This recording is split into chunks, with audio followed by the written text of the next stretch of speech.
Hi, welcome to Treat to Read. I'm Margaret and this is Newton. Today we're going to be reading chapter 5 of My Father's Dragon by Ruth Stiles Gannett.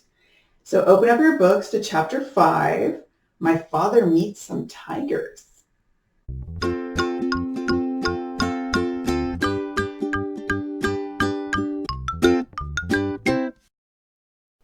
Chapter 5 My Father Meets Some Tigers. The river was very wide and muddy, and the jungle was very gloomy and dense. The trees grew close to each other, and what room there was between them was taken up by great high ferns with sticky leaves. My father hated to leave the beach, but he decided to start along the riverbank, where at least the jungle wasn't quite so thick. He ate 3 tangerines, making sure to keep all the peels this time, and put on his rubber boots. My father tried to follow the riverbank, but it was very swampy, and as he went farther along the swamp became deeper. When it was almost as deep as his boot tops, he got stuck in the oozy, mucky mud. My father tugged and nearly pulled his boots right off, but at last he managed to wade to a drier place. Here the jungle was so thick that he could hardly see where the river was. He unpacked his compass and figured out the direction he should walk in order to stay near the river. But he didn't know that the river made a very sharp curve away from him just a little way beyond, and so as he walked straight ahead, he was getting farther and farther away from the river. It was very hard to walk in the jungle. The sticky leaves of the ferns caught at my father's hair, and he kept tripping over roots and rotten logs. Sometimes the trees were clumped so closely together that he couldn't squeeze between them and had to walk a long way around. He began to hear whispery noises, but he couldn't see any animals anywhere. The deeper into the jungle he went, the surer he was that something was following him, and then he thought he heard whispery noises on both sides of him as well as behind.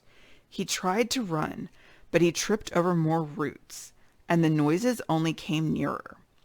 Once or twice he thought he heard something laughing at him.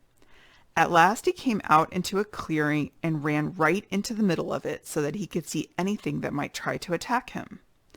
Was he surprised when he looked and saw 14 green eyes coming out of the jungle all around the clearing, and when the green eyes turned into 7 tigers. The tigers walked around him in a big circle, looking hungrier all the time, and then they sat down and began to talk. "I suppose you thought we didn't know you were trespassing in our jungle."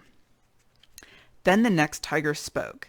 "I suppose you're going to say you didn't know it was our jungle."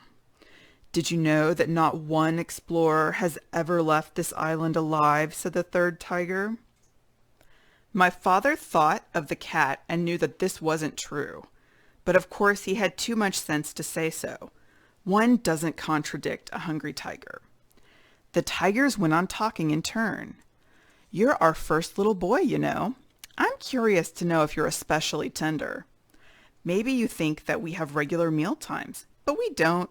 We just eat whenever we're feeling hungry," said the 5th tiger. Look at those scary tigers. "And we're very hungry right now. In fact, I can hardly wait," said the 6th. "I can't wait," said the 7th tiger. And then all the tigers said together in a loud roar, "Let's begin right now," and they moved in closer. My father looked at those 7 hungry tigers, and then he had an idea. He quickly opened his knapsack and took out the chewing gum. The cat had told him that tigers were especially fond of chewing gum, which was very scarce on the island. So he threw them each a piece of gum, but they only growled. "As fond as we are of chewing gum, we're sure we'd like you even better." And they moved so close that he could feel them breathing on his face. "But this is very special chewing gum," said my father. "If you keep on chewing it long enough, it will turn green. And then if you plant it, it will grow more chewing gum. And the sooner you start chewing, the sooner you'll have more." The tiger said, "Why, you don't say! Isn't that fine?" And as each one wanted to be the first to plant the chewing gum, they all unwrapped their pieces and began chewing as hard as they could. Every once in a while, one tiger would look into another's mouth and say, "Nope, it's not done yet," until finally they were all so busy looking into each other's mouths to make sure that no one was getting ahead that they all forgot about my father. Oh, look at all these chewing tigers. This one right in the middle is showing us his gum. Definitely not ready yet. Thanks for reading along with us. I hope you're enjoying Elmer Elevator's adventures on Wild Island. I know that Kepler and Newton have really been enjoying them. Make sure to subscribe to our YouTube channel so that you can see when we post new videos.